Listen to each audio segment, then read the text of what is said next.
My name is Jessica Thomas. If you don't know me, I usually share a little bit about me, and so I like to share my story in numbers because I think that they are by far the an easy way for me to tell you a little bit about myself. So I'm a licensed clinical social worker, and I've been working with people living with neurological disease for quite a while. But 17 years ago, my husband and I got married. So we're really close to celebrating our 17th year anniversary, but we've been together for 17 years. 16 years is the number of years that I have been living with multiple sclerosis. So you can see I was a newlywed when I was diagnosed. And then 15 is the number of years that I've been a licensed clinical social worker helping people living with MS. So the reason why I do what I do in terms of helping other people find a way to live well and help them on their emotional journey is because I've been there. I have been diagnosed with MS for a while. I've lived with MS for a while, and I've also had some challenges of my own. So that's a little bit about me. We're going to move on to the next slide. This is one of a 6-part series on mental wellness with MS. This is amazing that the MS News and Views is bringing this series to us, to people like me, like you, living with MS. So please make sure that you stay connected and attend some of the other programs. We have some really good topics lined up.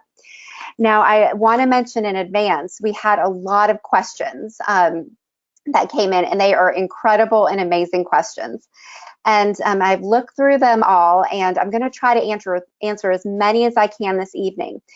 But I want you to know that a lot of your questions actually are going to be covered really in depth in some of our other programs in upcoming months.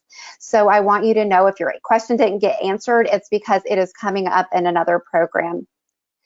And so the last two things I'm going to mention is that we're going to have a couple slides that have that are like the image that you see below. And when we have that come up, that's going to be when I'm going to take a break and answer some of the questions. You can put some questions in the question box, but I'm also going to be pulling some of the questions that you submitted prior to. And if you submit a question that is maybe not quite on topic, or is not quite the right time for me to answer, then that question may be answered a little bit later, or I might let you know that it will be covered in one of our other mental health chat series. And so mental wellness matters, and this matters big time in MS. And we're going to thank our sponsors a little bit more in depth for this series. I am so thankful that we can bring this to you. So thank you to EMD Serono. Thank you to Bristol-Myers Squibb, to Novartis, and to Janssen, a pharmaceutical company of Johnson&Johnson. We are very appreciative of your support in this series. So we're going to talk a little bit about coping with big changes. Now, I'm going to note we have an hour. Hi, Diana. Diana just said hi as well. We have about an hour tonight to talk, and we're going to talk a little bit at length at some aspects of changes, but they're not going to be all of the changes because there's a lot of different things that we could talk about. But we're going to focus a little bit today on the pandemic, and then we're going to talk about some changes with MS. So some changes related to work. We're going to talk a little bit about when you have physical changes, if you need to use DME or durable medical equipment, or even embrace modifications. And we're also going to talk about cognitive tools to help with change. So just be mindful that this program could last for hours and hours, but we have an hour, and we're going to do our best to get as much as we can in there. So change is inevitable. And it's hard. Some changes that we have had to deal with that we've had just absolutely no control. There's positive changes, negative changes, changes that we control, and some changes that we don't. But I want you to know that difficult experiences, challenges, and changes actually can build resilience.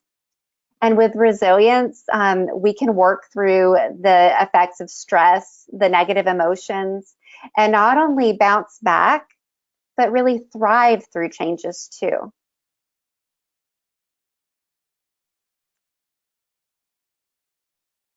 So I want to go back to the previous slide real quick just to make sure okay, that one. So in your question box, I'm going to have a question for everyone. So there is this thing that I think is really important to share is that often I might ask someone as a counselor, how are you feeling? And they might say, oh, I'm feeling okay, or I'm feeling good, or I've been feeling sad. When in actuality, it is very common for us to feel more than one thing at the same time.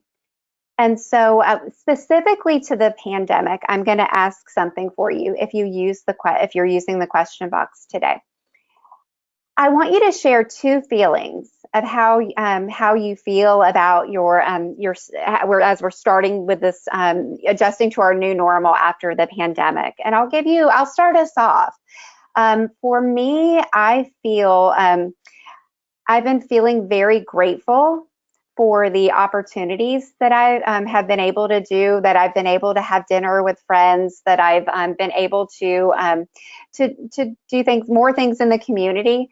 But also I find myself sometimes feeling anxious. And it's okay. Those two emotions can live together. But that's my experience. How about for you? So for our participants who has experienced different feelings. What are two different feelings that you've experienced during this time as you're transitioning kind of to your new normal? Scared and anxious, and shares.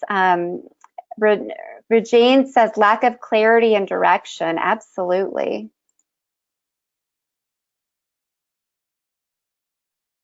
Maddie said question mark. Yeah, I get that too, Maddie. Kanita said frustrated and determined. Oh, how to chat. Maddie said how to chat. We're not using the chat feature, Maddie. So we're doing questions. You won't see it in the chat, but I'll see it and I'm going to read it for people. Overwhelmed and sad. Carol said that. That's very yeah, that's a very real feeling. Overwhelmed, Karen says. Happy and worried.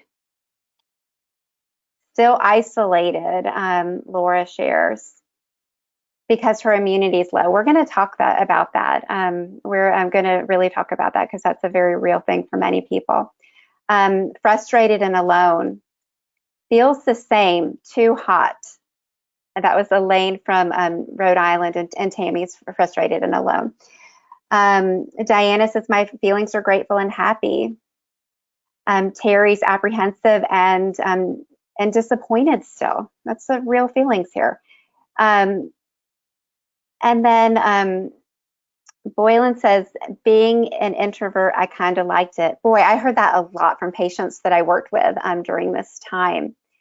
And then Carmen, hi there, Carmen. She said, happy to be moving with other people, but overwhelmed sometimes with getting back into the old routine. Goodness, I can understand that too. Dee says isolated and depressed. Rhonda, happy, frustrated, and then another Rhonda says living with my daughter, and now I'm enjoying her cooking and focusing on the positive. Okay, I'm going to move away from the question box right now, but we'll go back to it here in a little bit with another question. So tips for managing emotions post-pandemic.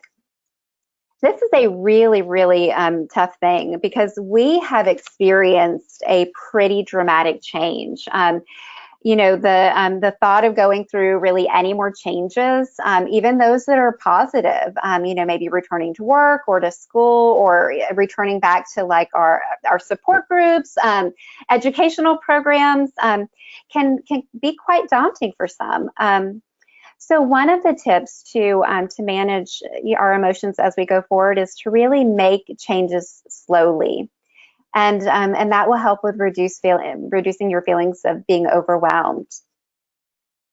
Allowing yourself to grieve. and create rituals to acknowledge all your losses that you've experienced over this past year. Make a list of things to look forward to. I usually every summer I create a summer bucket list, and it's a list of things that that me and my family are going to do to enjoy. Well, I started creating a post-pandemic bucket list, little things that I can do and that I can look forward to. Making plans to redo missed milestones, such as birthday celebrations or graduations. Also, be patient with yourself. See if it's possible to ease back into going into the office if you're working, or visiting friends, very slowly, etc. But allowing this to be your change. As you can see, when I read those lists of 2 different emotions, there's a lot of different emotions with going back and a lot of different feelings that we have to balance. And so it's about, this is your new normal that you're adjusting to for yourself. And we'll talk a little bit about masks and such, because I know that creates some angst. But we'll move on to the other slide with a couple more tips. So remembering to do what feels most comfortable to you, and don't be afraid to express your preferences to others that you interact with. Taking socializing slow, perhaps starting with the closest to you and who you feel comfortable talking to about your concerns and your comfort level. Some of us are feeling guilty about not being able to totally about not being totally relieved, and or they're not very happy about our return to normal. And understand that our mixed feelings make sense. We need to go easy on ourselves and allow ourselves to readjust to our old routines. I know for me, this is a challenge. I've been a therapist working remotely, and now I'm starting to slowly go back to my office. And while that's enjoyable and I like it, I also miss being home some. And so giving yourself some space. Now we'll move on to the next slide. Okay, so this is some of the questions. I pulled up some of the questions about specifically related to the pandemic and getting back. I just need to find my questions right here. I had a lot of little papers around me. Okay. Well, I thought I had them. Okay. You guys were amazing. You submitted so many questions. So, so one of the questions is I'd like you to discuss how to cope with being on Ocrevus and an immune suppression and its causes after having the COVID vaccine. How should patients behave? I'm not a medical professional. I'm a medical provider for mental health, but I know that this is a very complicated thing, because some of the MS treatments that we have are showing that our immunity to the vaccine is a little bit different. I'm always going to refer you for you to talk with your doctor, but I think that is really important to figure out what feels right for you, to talk with your doctor first, and then figure out what is right for you and how you feel comfortable. I think the most important thing as you adjust to your new normal is that you feel comfortable and that you feel safe, and that you're interacting with people that respect that. Now, the person at the grocery store might not respect that, but you can protect yourself still wearing a mask, etc. But it's really hard. I know for myself, if when I start meeting, more patients that do not have antibodies to the vaccine, or if I'm out in the community, I'm going to wear my mask in solidarity with them, because I want to make sure that they are protected too. So we have another question. How can I deal with the feelings of isolation and being left out of activities because I cannot go because of accessibility. The reason why I put this here is that I think that that one of the silver linings, like a sliver of a silver lining that we got from COVID, was that that we got to see that things could become a lot more accessible. For example, this educational program. And I know in the future, Stuart's going to do some hybrid programs where you have the option of being in person or being remote. And so my hope is that those things are going to continue to exist. And I encourage you to build from those things. If there is an activity you want to be a participate in, but because of accessibility issues that you can't go, is one, to talk to them and see if there's a way that you can work around that. Can they, is there a modification that can be put in place so you can participate? And then, you know, if not, if it's because of distance or other reasons, you know, is there a way that you can virtually participate? Because the point is we want you to participate in as much as you can and have a really good quality of life. And we don't want physical limitations stopping you from doing things and being a part of things. And then the last question I'm going to answer in this part is unmasked and unvaccinated people are very concerning to me right now. I'm on a medication, and I believe the vaccine wasn't as effective on my group. But my family and friends are celebrating the elimination of caution.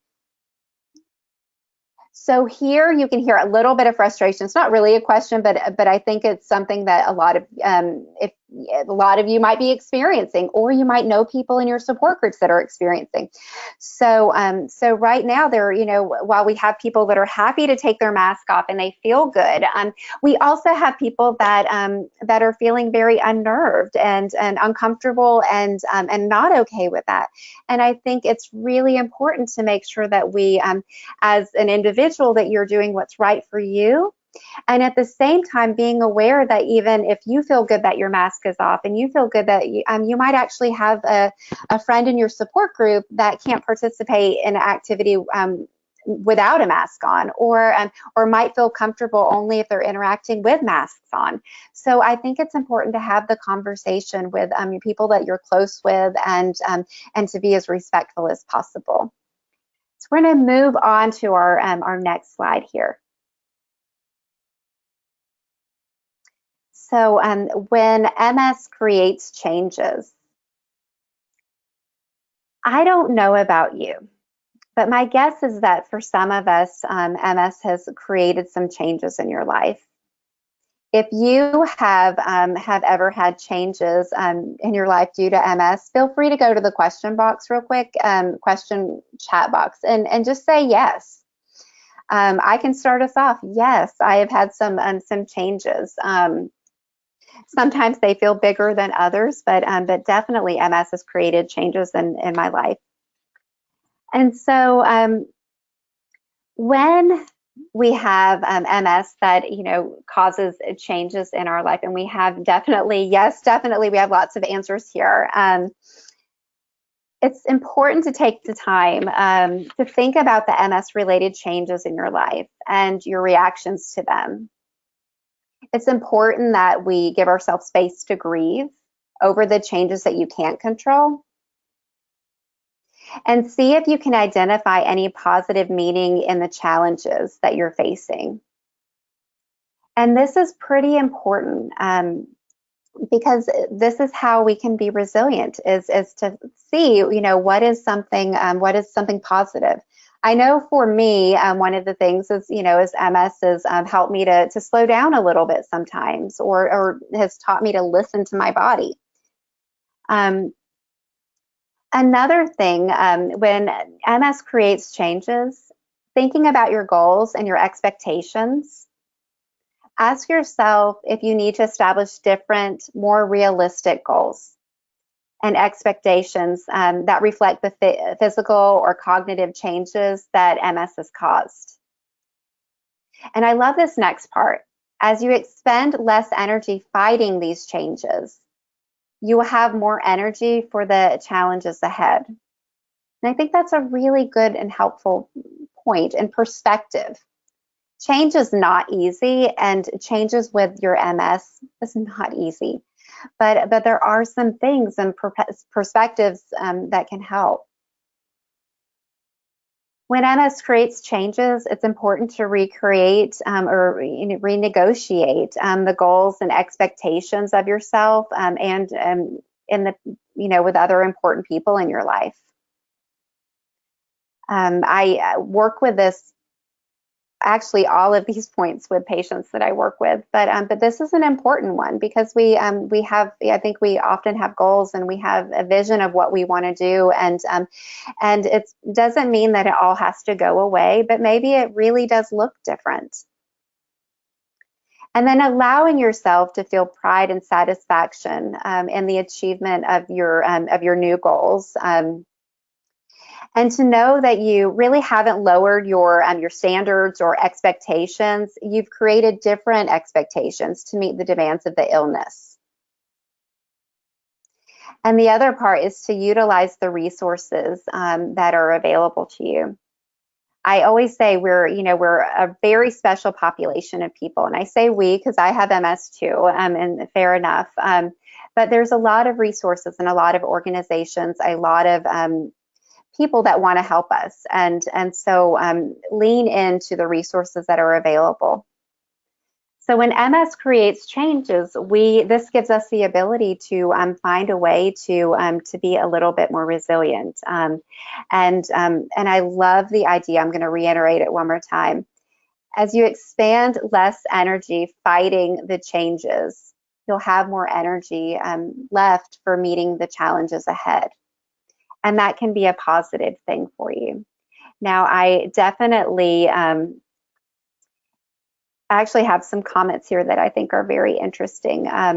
Is that so? Some people have put in, it's really difficult to find new hobbies, but I'm glad, Celia, that you were able to find some hobbies, and that I've seen a lot of MS has changed a lot of things, especially difficulty with walking. That absolutely happens with many people. And then MS has changed everything about the way I live my life. A bigger difficulty than my own grief is the lack of tolerance for me to grieve in society. I'm supposed to be positive all the time. Laura, I hope that you know that you don't have to be positive all the time, and that it is okay to grieve, because there is a lot of grief in the changes that MS brings. And so we're going to go on to our next slide real quick. So what are some changes that have occurred in your life and you personally since your MS diagnosis? And the reason why I'm asking this, and just give me one negative, one positive. We don't want the responses to be too long with this. But the reason why I'm putting this slide here and this question here is for us to also think of the positive too. I think it's very easy sometimes to think of something that's negative or something that's been hard or challenging, but what's been a positive change too? And so please feel free to put in. Let's see. Celia says, I've gained a lot of patience, so that is her positive. Carol said, negative change has been mobility. So I know that as we reflect on our own diagnosis, that we have all went through some level of change. So we're going to move on to our next slide. Work changes. So symptoms caused by MS can really vary, and they fluctuate over time, and this can be really challenging for working. I want to ask the participants if how many of you are working and how many of you are not working. I'm not going to read your names out, but this gives me a sense of who my population is. Who am I speaking to? So, some people with MS don't really have to make any changes, while others, with work benefit from simple adjustments with, their work. And there can also be many different emotions that we experience when our MS is not compatible with work. a big part of the work that I do with people living with MS, I would say a very common time that people come in to see me is a time that they are debating if work is compatible with their MS. And that's a really hard decision, a really hard choice. Sometimes there can be modifications that are put into place, and sometimes there can't be. So we have a couple of people on here that are working, full-time working. We have some people that are retired, a couple people that are on disability. So we have a good mix. We have some medically retired, and so someone working. Nadine works. I'm not doing names here. Working part-time. So there's a very big variety. So many of you probably have had to go through, half of you probably went through the experience of having to decide, is work is it not compatible with my disease, or is it easier to have a better quality of life if work is not in front of me? Or some of you might be trying to figure out how to make little modifications, and some of you might not have any problems with work, and that is incredible. So I think it's important that we give ourselves space to know that we may individually, this is our own MS journey, and that we fall all over the spectrum, if that makes sense. So a couple of tips and strategies is when you're dealing with work changes, is I think it's really important to have a team, an emotional support team and a healthcare team, because your healthcare team is going to be able to give you guidance. If they are seeing that your MS is not going to be compatible, or just seems like it's less compatible with a good quality of life and work. But then your emotional support team, because it is really a hard decision, and I know it's very difficult, and for many, and others, it's very financially vulnerable if you're thinking about having to make a change related to work. I encourage you to reach out to your emotional support system. And I'll reiterate again, this is a very common time that people come into therapy for counseling, because it's really hard to make that decision often. And so from that perspective alone, it can be very challenging. So we're going to move on to the next slide. So we're going to go to our chat box. And I'm going to ask, so for the people that are no longer working, I'm going to ask you to share something that you did do when you were working, or something that if you've volunteered, or some adaptation that you've had to make. So if you're currently working, or if you've worked in the past, what is something that you've had to adapt for your work to make and help promote where MS is a little bit more compatible with your job? So I will start us off here, because I feel like I led that question in a confusing way. So one of the things that I have had to adapt is that I have had to adapt my ability to take naps. And so I really have to make sure that I have an employer that I work for that is comfortable and aware that at certain points of the year, et cetera, when my fatigue is a lot worse, that napping sometimes is really important to me. So, and having a relatively flexible job is very important as well, because I need a little bit of autonomy based on how I feel. But my schedule sometimes doesn't complement all of that. And reducing my hours a little bit. So that has helped sometimes as well. But we're going to go into the question box. Okay, Mary Lou had, oh gosh, that's just such a great thing. A standing desk. That is great, a great accommodation. I actually have one of those too at work, and that is really beneficial. Joyce was able to reduce work hours and work from home, which is great.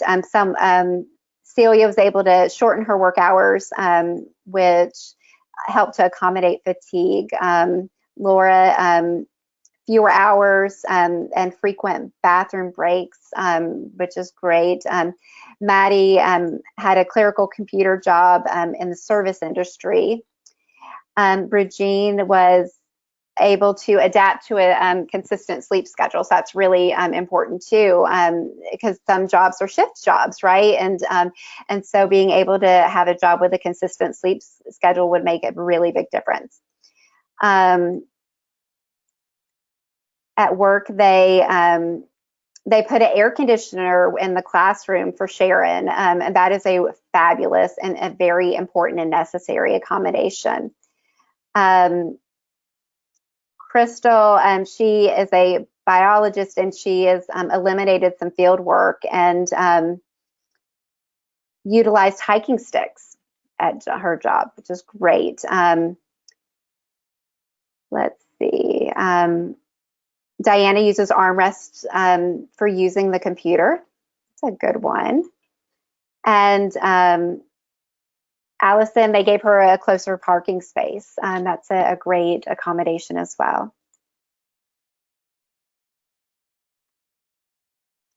And then I'm going to end with Mary Lou's before I continue on with my presentation. But she, the pandemic caused her job to working from home, which actually works better with her versus physically having to go into work. So I'm glad that thank you for everyone for participating, because I wanted to for everyone to hear each other, to hear that some accommodations that they have made with work. So and I think that's really important and helpful for one another to hear. So how do you, we're going to leave, actually we'll leave it here on this slide, but I'm going to talk just a little bit on how do you cope with losses.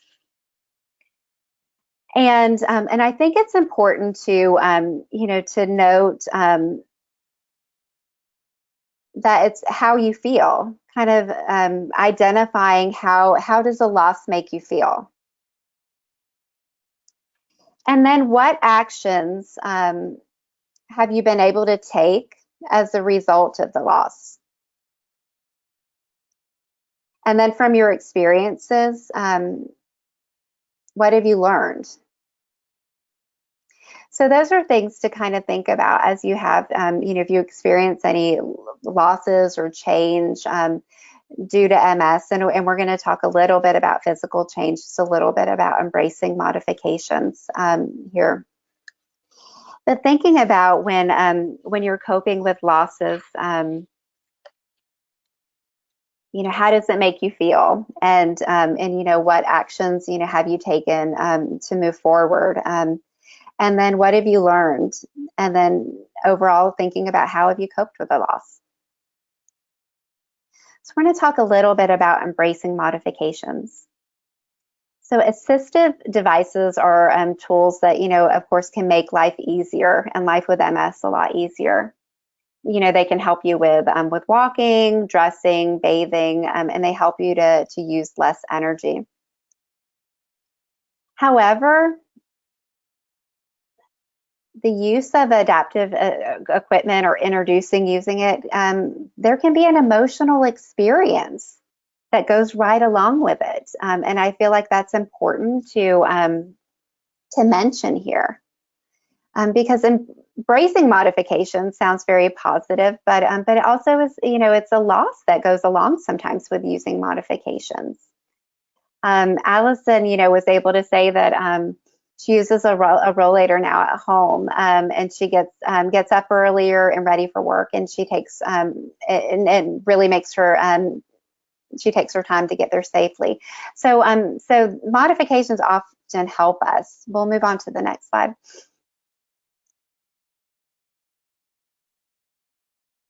We're going to go to the chat box again. And so in the picture you're going to see, that's, it's not durable medical equipment, but you're going to see this is, I live for cooling equipment because that is how I manage a lot of my fatigue. My that cooling vest is actually, or it's a cooling wrap. It's under my feet right now. I can't grab it, but I was using it before this this program today. And that is a fan that I've been using. And I've embraced using them everywhere that I go in terms of my son plays baseball, etc. There's not a lot of moms that are running around with the cooling equipment on, but I've embraced it because it really does help my quality of life and it helps things to be a little bit better. And a lot of the work that I do as a therapist is helping clients to, one, grieve the losses and helping them to work through the changes that they're experiencing. But I'm going to ask you, what are some of the ways that you have embraced using a tool that's helped to make your life with MS a little bit easier? So Celia said, I bought a cool scooter. Love it. Helene said, what do you use? So Helene, if you can specify, I'll be more than happy to answer that question. Anne said, I bought some really cool looking canes. I have seen a ton of really great canes. So Helene asked, with respect to the cooling equipment, what do I use? I have been using and I feel like it's okay to share. I just have to reach over. Here, the past month, I came across it's a cooling cape, and it's from a company called Opal. And I've been using that, and I really do love it. There are also cooling equipment. The NSAA has a really good cooling program, and where you can get free cooling devices. And I believe there's cooling vests, there's scarves, I think hats. There's a lot of different things. But I have a lot of different cooling things. I have scarves. I have anything. Bottles that keep water cooler. I literally take a cooler, so I'm really focused on cooling. But we have other people here that are using the Mission Cooling Towel Infinity scarves, and those have been great. And Allison just received her first cooling vest. She hasn't used it yet. I am excited for when you get to use it because it is so nice to be able to use equipment to help feel a little bit better. And feel a little bit cooler and bring your body core down. I know for mine, I feel just a little bit more energized after I've used my cooling equipment. Carol's used a cooling towel. Dee has used a cane to help with walking. And Karen has used cooling vests to take short walks. So you can see that there's a range of different equipment and different modifications that we've had to make. When you are accepting to use adaptive equipment or use cooling equipment or use DME, it really is because of a change, right? The introduction of cooling equipment for myself came after having a lot of fatigue and figuring out that I needed to change how my MS was acting in terms of when I was getting overheated.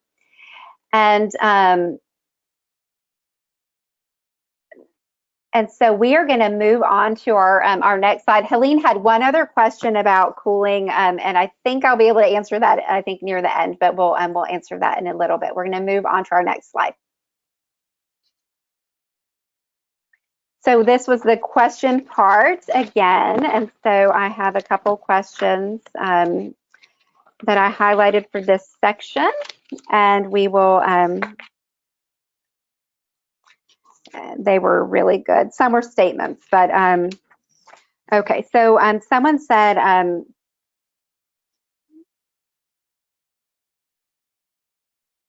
is it common to feel hopeless? I was diagnosed in high school and I feel like I'm losing necessary abilities every year. I'm not going to say that it is common I would say it's common to have a period where maybe emotionally it is really hard to know what the future looks like, especially if you're newly diagnosed with MS. It is not normal to stay in a state of feeling hopeless. It's not healthy. I would, if you are on the program today, or if you're someone who has felt like that, I would really encourage for you to reach out to a counselor. The second one is, recently I had a flare-up, the worst one I've ever had. It's making me very sad. I'm now seeking a treatment plan going forward. So I'm really seeking new information on everything. So I hope if you're on this call today that you were able to see that there's a lot of modifications and people are embracing a lot of the changes, but also that there's a lot of grief and you are not alone. And then the last one I'm going to read is another statement, is I'm fearful of not knowing how long I'll be able to work. And I think that this is something that many people can resonate with. If you are still working, with MS, there's a lot of unknowns attached to MS. And I, of course, don't know your personal situation, but I would encourage you to talk with your doctor, to talk with maybe a counselor or a social worker, to just see and talk about these fears. Sometimes we can fear something when it's far away from us, and then sometimes we can fear something because we know we're walking closer towards it.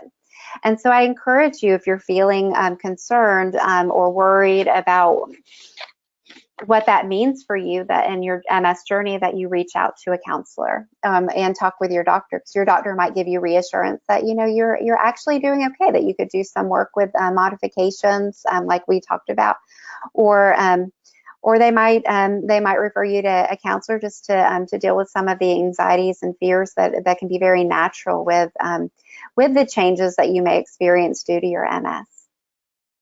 So we'll move on from there. So we're going to move on to a little bit of cognitive tools. So I want to firmly say, if you don't possess or practice some of these skills, know that these are skills and they're habits, and most of them, that can become habits, and most of these can be learned. So it doesn't mean that they have to be something that you innately do or practice, or a mindset that you already have. But you can make some small changes with some of these cognitive tools, and over time you can see that you can adapt and use them a little bit more, and you might see some success in that. And can you help modify any unreasonable, so cognitive tools can really help you to modify any unreasonable expectations or negative messages that you may be sending yourself about changes. And they can actually help you to look for some positive meaning in the changes and challenges that you're experiencing. Now, and when I say positive, I don't mean in a belittling way, but in a way that, or that it has to be perfect, but it can help you look at a little bit of the other side. So we will, let's move on to the next slide, please. So the first one is that I'm going to talk about for a cognitive tool is acceptance and commitment therapy. And so this on its own could be an hour or two or 3-long program. But I love the model of acceptance and commitment therapy because it's allowing you to have something that is hard and difficult. And I believe MS sometimes is hard and difficult, and it's allowing you to have an acceptance of it, because it's not going away, and but it's also allowing you to have an acceptance of where you are. It's about having a realistic appraisal of your weaknesses and your strengths and what your challenges might be, and then using that to move forward in your life. So, so there's 2 fundamental principles of acceptance and commitment therapy. It's acceptance and activation. Thus, its goal is to goal isn't to avoid suffering or pain, but to accept it. And so, translating that to MS is that that we can't make MS go away. We can't make some of our symptoms go away, but how can we find a way to live with them? Acceptance and commitment therapy actually gives us this great capacity to build some psychological flexibility. So we'll turn to the next slide here.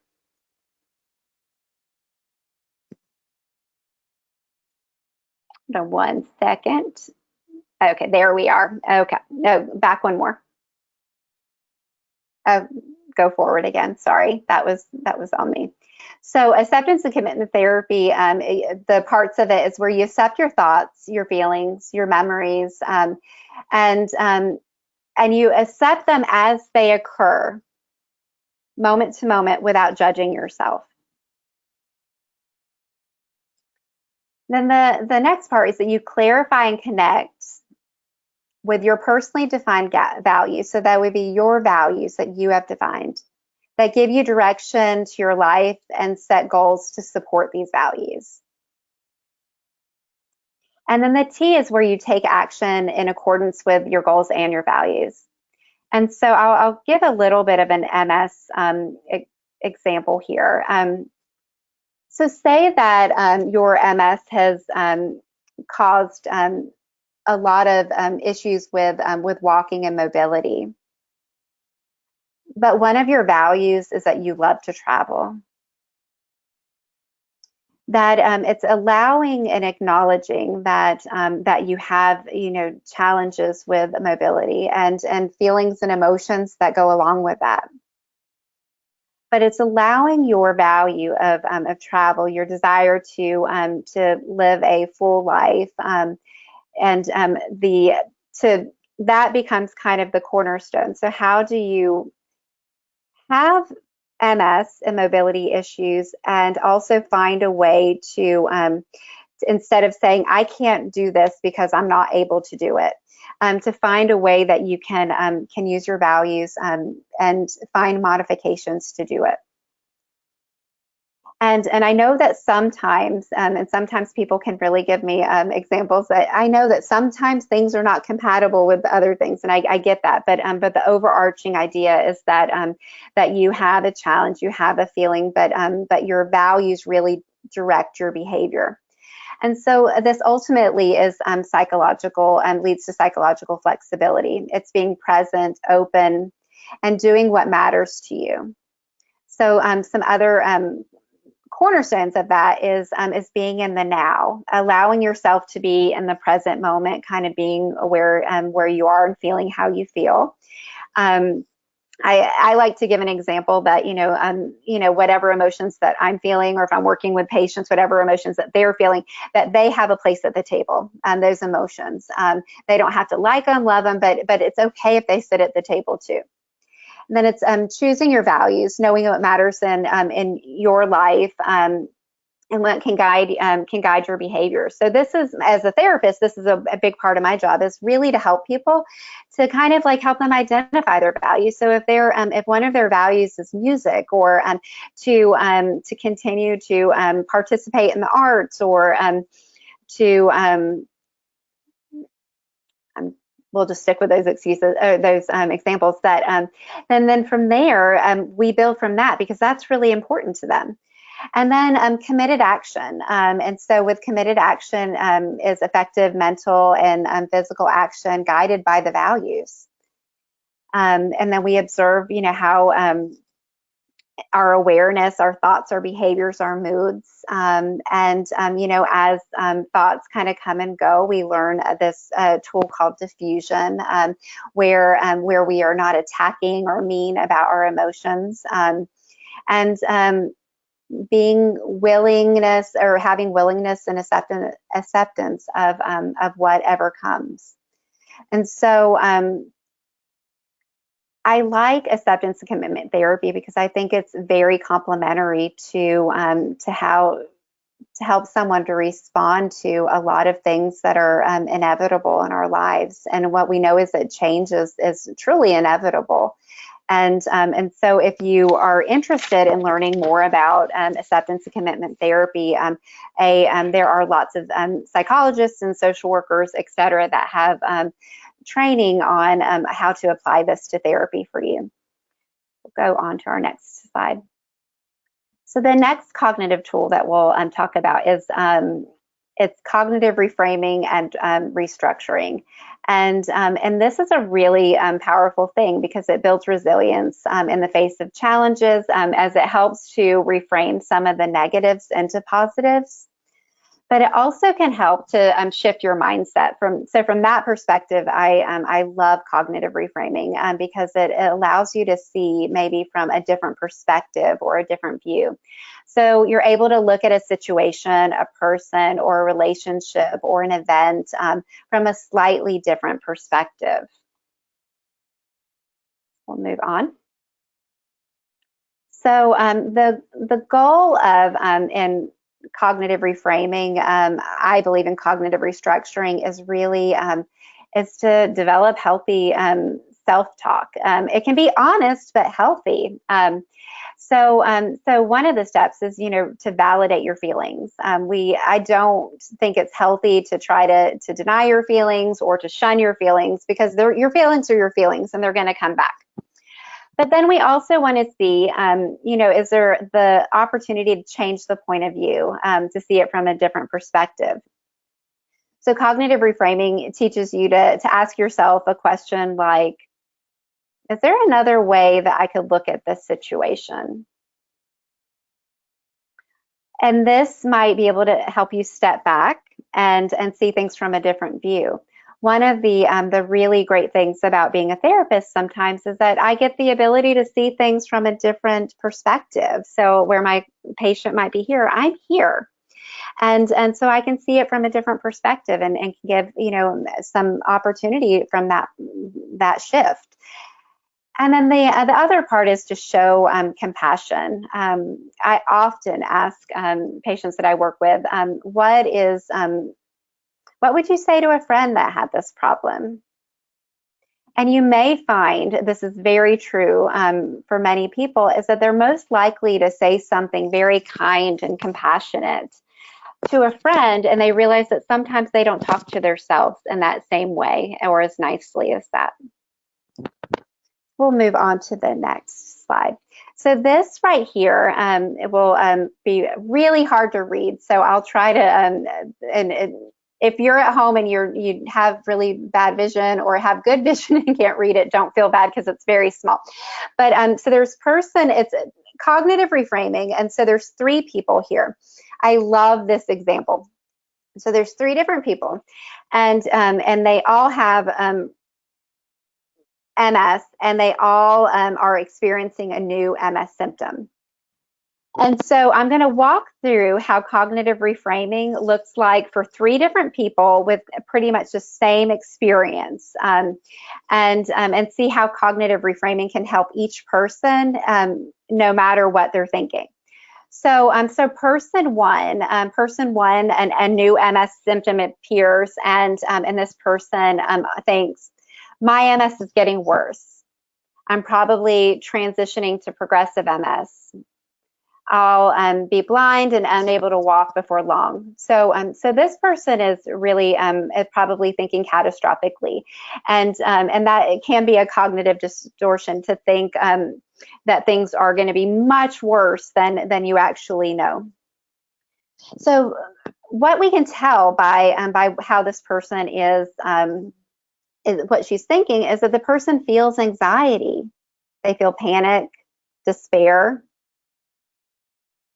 They feel probably depressed, and they may start to kind of pull back with that thinking and might not participate in social or physical activities because they feel like everything is just going wrong and it's catastrophic. It's going to be the worst. So if this person was able to use like a reframing tool, one way they would be able to reframe is, wait a minute, things don't spiral out of control so quickly. I bet I can call my doctor and we can get this under control and limit further deterioration. So you see how cognitive reframing for this person took it from here, really, really down here, and at least moved it up here a little bit. So same situation, person two. Person 2 has a new MS symptom and thinks, My MS is getting worse. It's probably because something I did wrong. I've really messed up. This person is using a cognitive distortion called personalizing. And this person, this is stemming from feeling guilt, shame, depression. And they may feel that they haven't done enough or they're worthy for self-care. This person might say, why bother on taking my medication?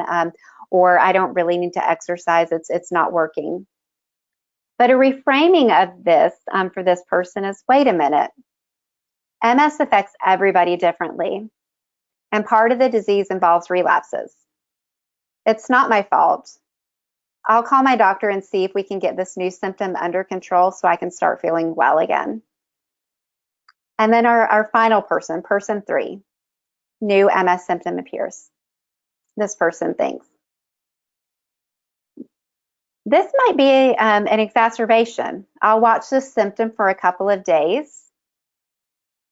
And if it doesn't subside, I'll call my doctor. So I feel like this person's been to a lot of educational programs and they know that symptoms, new symptoms might, take 24 to 48 hours to see if they go away.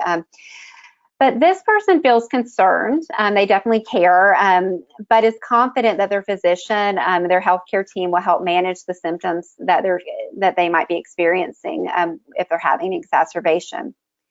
And this person thinks, this is a reframe, I sure feel good that I paid attention to my body and I noticed the symptom before it got much worse. So the reason why I took all the effort in reading all of that is because you can see that how you look at something can really change your approach. 3 people, and this is fictitious, of course, but like 3 people, same situation, different thought processes for each person. Okay, we will move on. So, so from here, we are almost done for today's program, but we're not 100%, so don't go anywhere. I wanted to focus a little bit on next month's MS wellness chat, and we're not done chatting all the way, so so please hang tight. And we still have some more questions to go through. But next month on July 21st at 7 p.m., we're going to talk about communication and relationships. So we're going to focus on building your emotional support team. I talked about that a little bit tonight, and I'll talk about it a little bit more, how to build that team.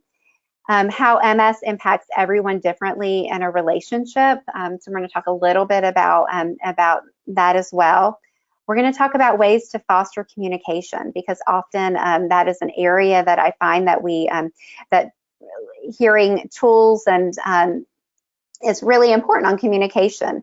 And then identifying what support looks like and how to ask for it. As a therapist, I find that sometimes I have to, and work with patients, we have to find that sometimes everyone is not comfortable with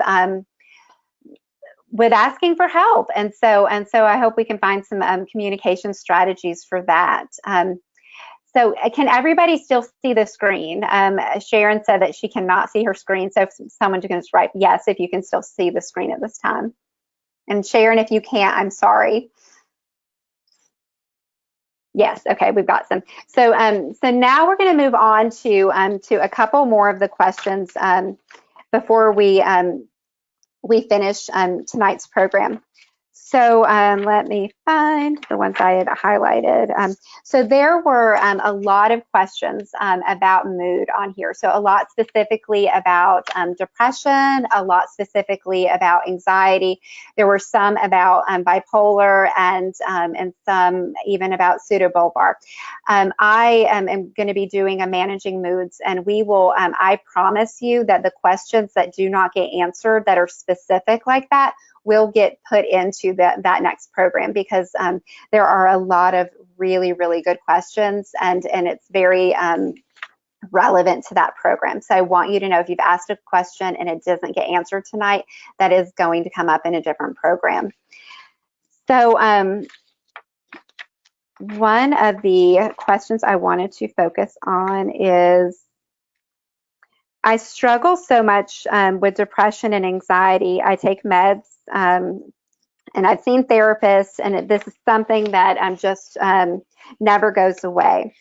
I'm hoping to gain ideas of how to manage and what others do to deal with the depression demons. I have no doubt that we have many on the call that experience anxiety or depression or other mood changes because of their MS. I am going to open this up to our chat. I will give a piece of advice, but if you have had depression, what is one thing that you do that helps? And so, I'll just take a couple of those to help person. But one of the things that I recommend for many people that I work with in counseling that deal with depression is to do small little things each day, small little things to take care of themselves. And so often having a routine is something that can be very beneficial, and that routine can help them sort of move throughout the day.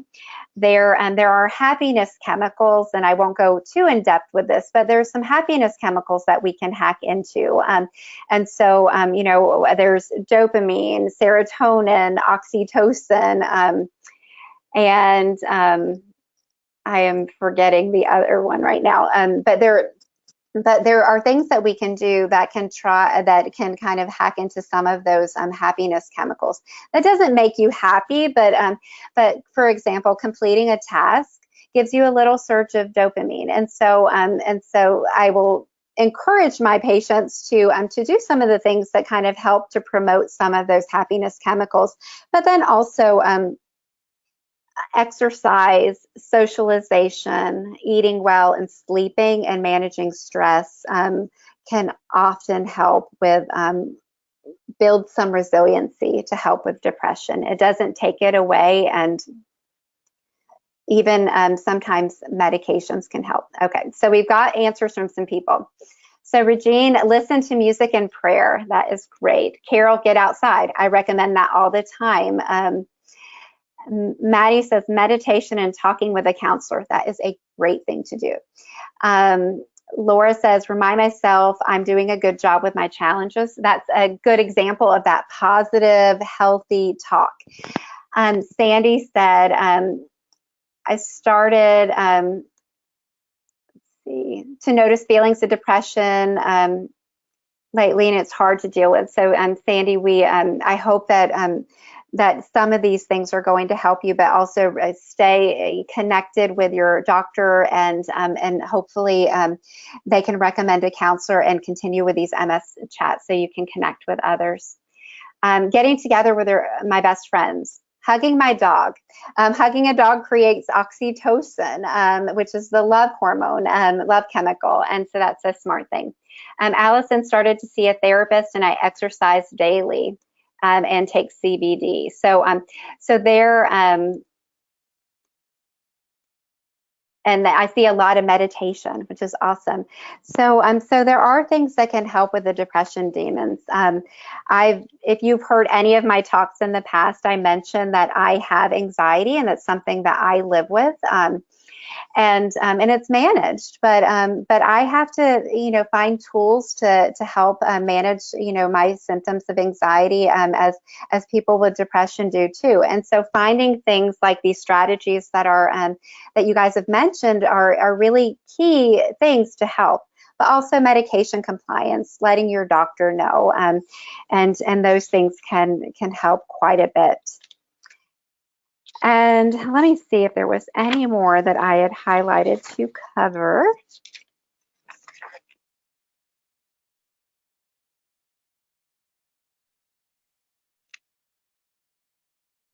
I think that was the only one that I did for that slide. So we're going to move on to the next slide.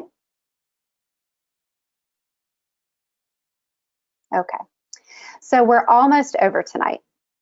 And so I want to thank our sponsors again for tonight's program in support of the mental health wellness chat. For those of you that have written in the question box, I want to ask you real quick, was it nice to be able to have a place to sort of put some feedback and hear it back and hear what other people say? Let me know if that was helpful or not. Did you enjoy that?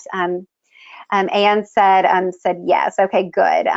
It's good for me to know, to get this feedback, because I really do a lot of facilitating for support groups and have done this over the years. And I think one of the things that's the most valuable thing is that we can hear each other and connect with one another. And so I'm trying to incorporate that as much as I can. So yes, everybody so far has loved it. So that is great. So I want to thank END Serono, Bristol-Myers Squibb, Novartis, and Janssen, a Johnson&Johnson company, for their sponsorship tonight. And I want to thank MS Views and News, because it would not be here without them. I want to remind you about Amazon and sign up, so when you purchase things from Amazon, you're also donating. But then I also want to let you know, immediately following tonight's program, there's going to be a survey that directly comes up when I finish. So when I'm gone, the survey is going to come on, and I ask that you please stay on to complete the survey. And the reason is that we need to hear from you, and so that way we know how you felt about the program this evening. So we're going to go on to the next slide. So this is a map of where I am from. So if I could point to it, I'm a little bit between where the S and the E and the C is. But I know that people came from all over to get on this call this evening, or this web chat, and I am so thankful for your participation. Thank you for your vulnerability, for connecting with one another, for letting me read your input, and for being a part of this program. Mental health matters. You guys matter. And I'm not saying goodbye totally. I'm saying I'll see you later, and I hope that I will see you next month on the call. Thank you.